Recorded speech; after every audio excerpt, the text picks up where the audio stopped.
of course, we've got this BuzzFeed article, and it was from all the way back in September. So it's not like breaking news or anything, but cultural norms, these are things that last a little longer than that. And so what we're going to get is a list of 21 different cultural norms from different countries around the world that seem kind of baffling if you're not from that culture. And this is just, I guess, yeah, to go to say that normal is entirely relative and highly subjective. And so, depending on what culture you grew up in, you might have a very different idea of what seems normal and not. And so, here's the question that the Redditor posed. Um, it's what's something that seems normal in your country, but would completely confuse someone from another place? And so I think that's a fantastic way to put it, a fantastic thing to ask. And this will be so these are going to be um, examples from people based on real life experience. So it's very anecdotal. So it's not scientific, but we do bring up a lot of good points in here about various cultures. And so this one, the first one, I love it because, well, it goes with the picture right here, which these are a bunch of jars of maple syrup, of course. So we're talking about Canada and Canadian culture. And the first thing that somebody brought up, a Reddit user brought up, was that Canada has a huge maple syrup reserve, which that to me makes a lot of sense because there's nothing too much more Canadian than maple syrup, right? Canada supplies the vast majority of the world's supply of maple syrup, actually. And so, yeah, Canada has a giant maple syrup reserve. And this part I did not know about. The most lucrative heist in Canada's history was the maple syrup reserve. And so it's so big, this reserve is so big that many millions of dollars in maple syrup were all stolen at the same time. That's pretty impressive. And I'm considering checking out that my favorite murder podcast episode that the Reddit user mentioned. But yeah, so that's interesting to me. One thing yeah, that might seem odd from anyone else, but from a Canadian perspective, having a giant maple syrup preserve is probably pretty normal. And in Japan, tipping in general is seen as a sort of taboo, and some people feel insulted if you tip them. This is a big difference from other parts of the world, like the US, where tipping is essentially mandatory. And that I would agree with. As an American, yeah, I can empathize that tipping is totally mandatory here. It's not optional. Even when you get pretty crappy service, you you got to tip something anyway. And and by the way, Japan is not the only country in the world where tipping is not part of the culture, so it's not totally unique in this. But yeah, in the West, especially in the US, we just assume that tipping is a completely normal part of life. And so American travelers, we tend to tip a lot as and based on American customs, um, which is appropriate in a lot of places in the world, but not everywhere. In some places, some people might feel insulted, like, why are you giving me um, like €2? Do I look poor to you? You know? But anyway, so yeah, that's or in Japan's case, it wouldn't be euros. I was just thinking of traveling elsewhere. But yeah, so tipping. And that yeah brings to mind for me American culture where tipping is totally expected always. And this one is very peculiar. This goes with the picture of the sauna down here. And the thing that's normal in Finland is going to the sauna with the whole family naked. So apparently that seems normal in Finland, but for most others, it would be very confusing. I agree. I'm far too pudic to go to the sauna naked with my whole family. That's just my thoughts on the whole issue. And so here's one from Australia, probably here in Sydney. The police regularly deploy drug detection dogs at train stations. They bring them into pubs as well. People visiting overseas seem genuinely shocked by this, but most people here ignore it. I love this comment. It's amazing what can become normalized to you. To me, I see this as, well, police overreach. And I'm pretty sure that contradicts some of the, well, rights that we Americans expect from our Constitution.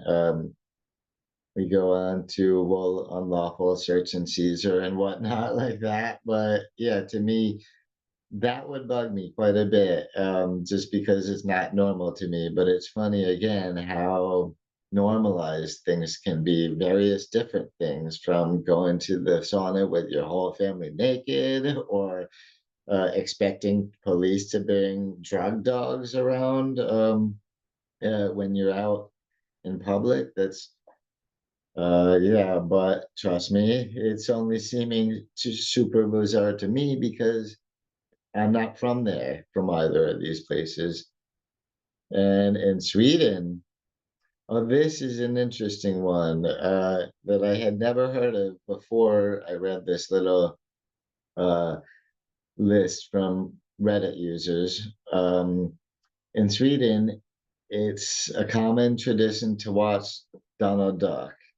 And so there is and on Christmas Eve. So apparently 3 p.m. on Christmas Eve, there is a Donald Duck episode, Christmas episode from 1958 that they watch all over Sweden.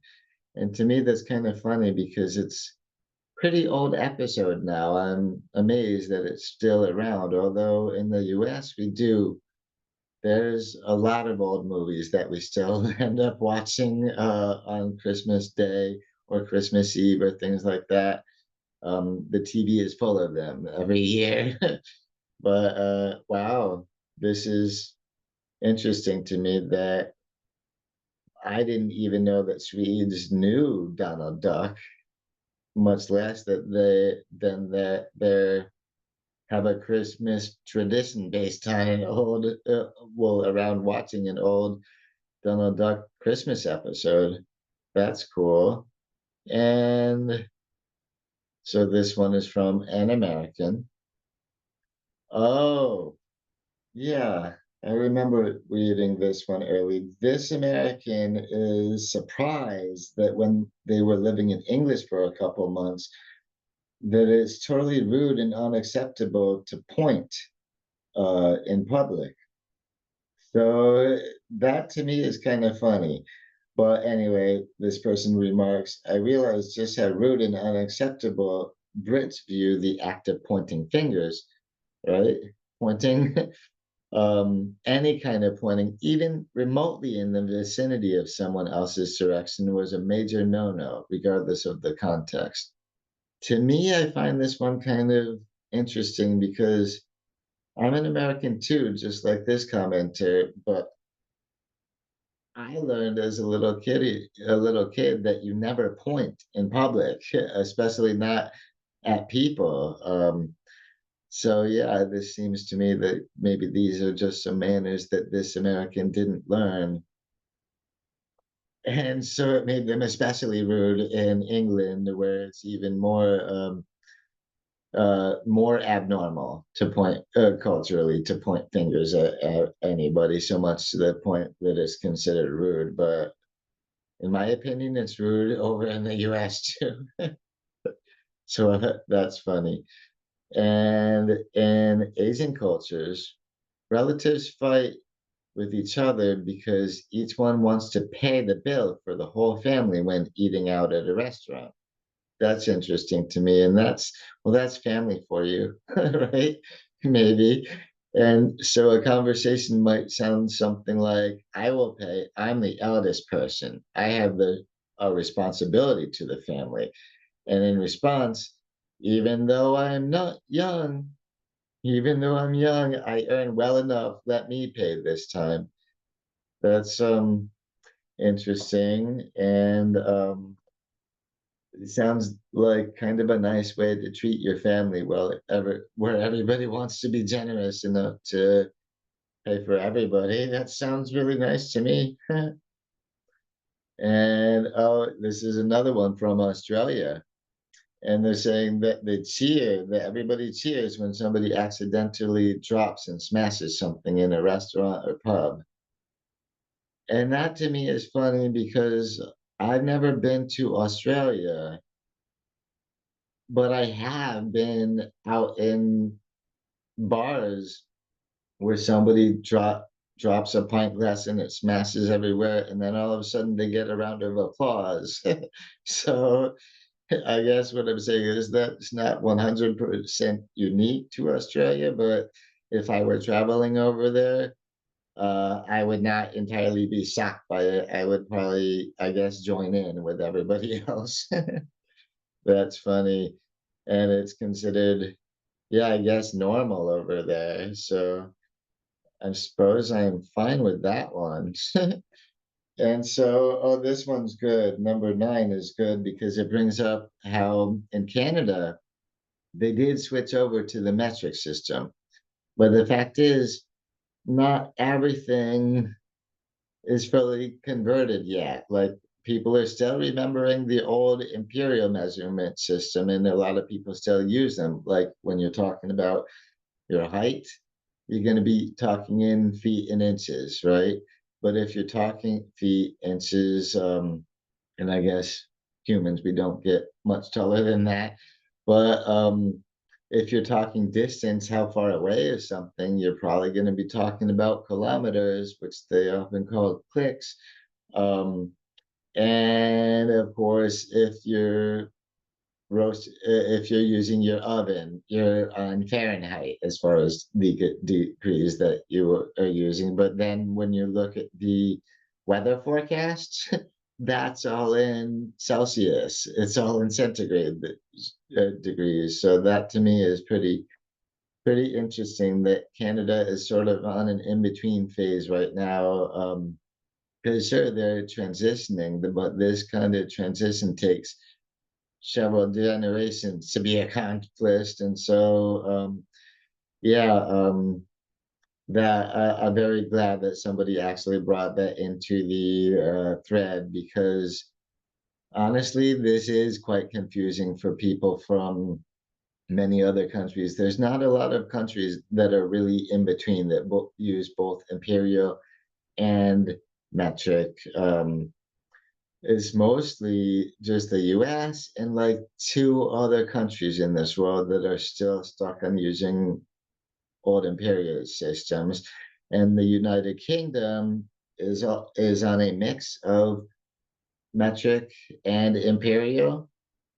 But Canada, they're trying to switch over to fully metric, but yeah, it's going to take a while. So anyway, that I think is an interesting part of cultural norms in Canada. And so, oh, this person is American again. So I can relate to how she's feeling and how other Americans are feeling. She says her husband is from the Republic of Georgia and he had to get used to how Americans smile at him. He says it's very strange to him how Americans fake smile. And I sort of get the person from Georgia. We do, America, part of our politeness is to be smiling a lot of the times, even when we're not actually super happy about something. And so then she goes on to say she's had people in customer service here tell her that they find him intimidating because he sounds so serious. Yep, I can relate as an American, but that somebody who doesn't smile a whole lot ends up seeming overly serious and intimidating. So I can relate to that. Oh, and this one must also be from an American. Yep. Um, and it's root beer floats. See, root beer float. You see how bizarre looking that is? If imagine you've never seen one before. Anyway, it's a bizarre treat of sorts in the US. And so this person tried to introduce it to some German friends, but the Germans thought she was playing or he or she was playing a trick on them. And they thought it was so weird and gross, they wouldn't even try it. That's kind of understandable because you know how the reaction that root beer has to the ice cream and all that. It bubbles like crazy, looks like some weird chemistry experiment. And I do imagine that if you've never seen this happen before, it might be off-putting enough not to want to put any of that in your mouth, right? That's understandable. And this one is interesting too. Living with parents is very common in India. People aren't considered losers for living with their parents. I never understood why being 30 and living with your parents was considered bad. Huh. Yeah, that's true. In the US, we consider it pretty abnormal if somebody is 30 years old and still living with their parents. I get that. And yeah, so India sounds like one place where it seems normal to still live with your parents. There are various cultures that are more prone to live in multi-generational households where you have at least three generations of the family living in the same household. Huh, that's interesting. And again, what's normal, what's abnormal, it's all relative. Depends on where you grew up and where you've been living in your life. And, it's all based on what you see as normal through your own experience within your own cultural bubble. And so it's sort of nice to burst that bubble a little bit by checking out how other people live sometimes. And oh, in the Netherlands, you'll find it normal to congratulate everyone who is present at a birthday party. Huh, that's funny. I've been to the Netherlands, but never been to a birthday party in the Netherlands, so I didn't know about that one. Huh, that's cool. Congratulate Congratulating everybody who's there, not just the birthday person. Huh, that's interesting. In Malaysia, calling older people not related to you uncle or auntie. That's interesting. Uh, and I don't think we really do that much here in the US, at least not that specific one, although we do have a lot of people call other people cuz or cousin, even if they're just friends, but not relatives, but still, that's interesting. I didn't know. Well, I don't know much at all about Malaysia's culture, and so that's interesting to me to pick that tidbit up. Oh, slurping in Japan, and so we're talking about slurping soup and ramen, like you can see here. And so it's actually considered polite. It's actually a compliment. You're telling the owner or the ramen chef that the food is good and you enjoyed it. So this is funny that you're even really slurp out in public at restaurants and all that, and it's not considered rude. It's considered a compliment. That's cool. Yeah, in the West, yeah, a lot of people would have a big problem if you're making slurping sounds with your food. Actually, myself included. I I kind of hate that. Yep. Um, I get why they brought that point up because although that's the thing, if you're traveling to somewhere else, well, like they say, when in Rome, do as the Romans do, you know? So same thing goes for if you're in a restaurant in Japan, apparently. Very cool.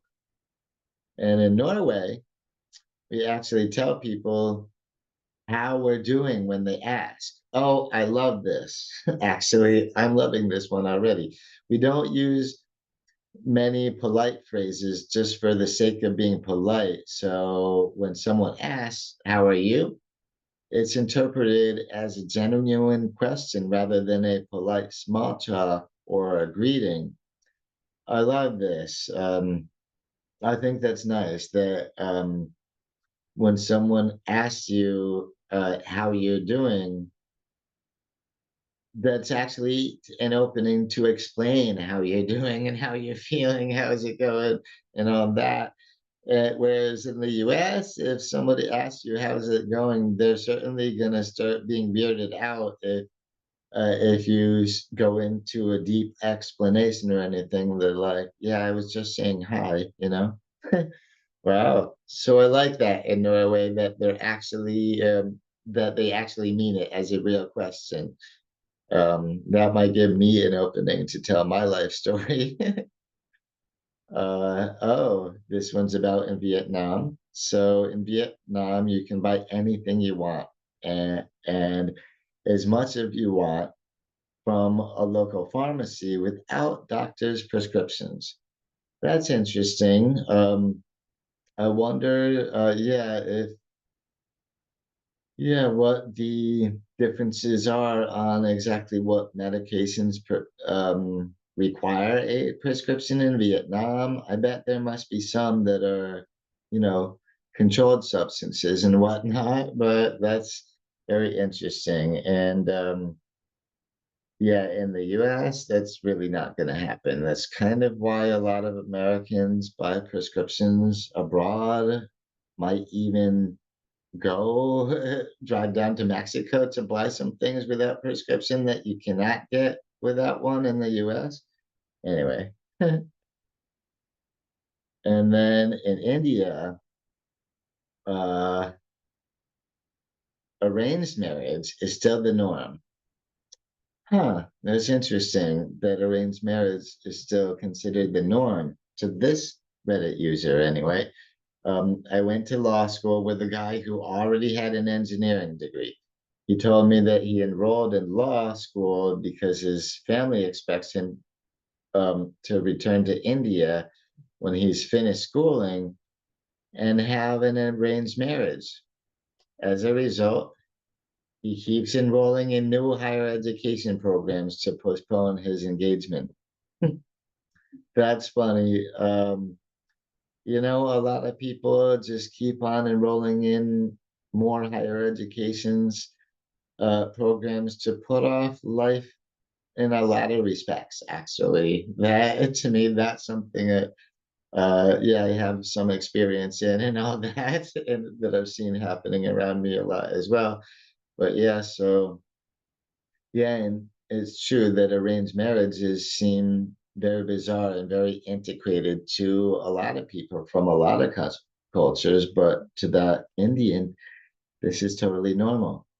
And well, according to that Reddit user, Indians find it totally normal. Anyway, that's all the information I have on that one.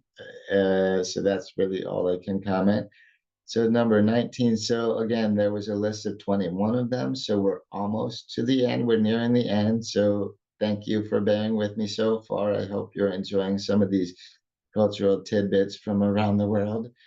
And number 19 is I've been living in China for 2 years and I still can't bring myself to shout in a restaurant to get a server's attention. I'm British. So I'm used to awkwardly raising my hand and saying, "Excuse me," when the server looks in my direction. But in China, oh boy, you just have to shout and hope you're louder than the next table. Wow, that's an interesting take on it. I wonder how true that is. Uh, but it's interesting, and this is, well, yeah, someone who's British feeling kind of like a fish out of water when they go out to restaurants in China because yeah, the usual acts, how you're gonna get your server, it's very, very different there. So very cultural difference that's leaving someone feeling like a fish out of water, which is kind of expected when you're so far around the globe away from home, right? And so number 20, I'm Irish, and we tend to swear a lot in ordinary conversations. Huh. That's interesting. So it means nothing most of the time, just normal part of speech. But some of my non-Irish friends seemed a bit taken aback by it. I can get that. A lot of swearing would seem very off-putting to a lot of people. Also, slagging someone, uh, i.e., playfully making fun of them, a sign of affection most of the time. When you when you're not being mean and can take it and give back some of the slagging you get, it's all the better. So that's interesting. And I really don't like it when people kind of pick on each other out of well, a form of affection. To me, it's very off-putting too. Anyway, um, and so the final one we've got is from New Zealand. In New Zealand, being barefoot out of the house is considered normal. That's interesting. That to me, yeah, I hope the weather is nice enough there enough of the year where being barefoot, well, it won't get your feet frozen off anyway. So many children walk barefoot to school. They have shoes, just choose not to wear them. And you'll also see barefoot people in supermarkets and fast food restaurants. Wow, that part is actually surprising to me in supermarkets and fast food restaurants. Uh, is these are places that store and prepare foods and all of that. And so to me, yeah, but where that seems like it would be required. This to me, yeah, I would find that very abnormal, very baffling if I went to New Zealand and was surprised by this. I guess I'm lucky that I've learned this now so that I'm not feeling so appalled by all of this. So that's really funny. And so please do let me know in the comments if you think if you can think of any cultural norm where you're from that people might find really odd, really confusing if they're from somewhere else. I would love to hear about it. That would be so fun.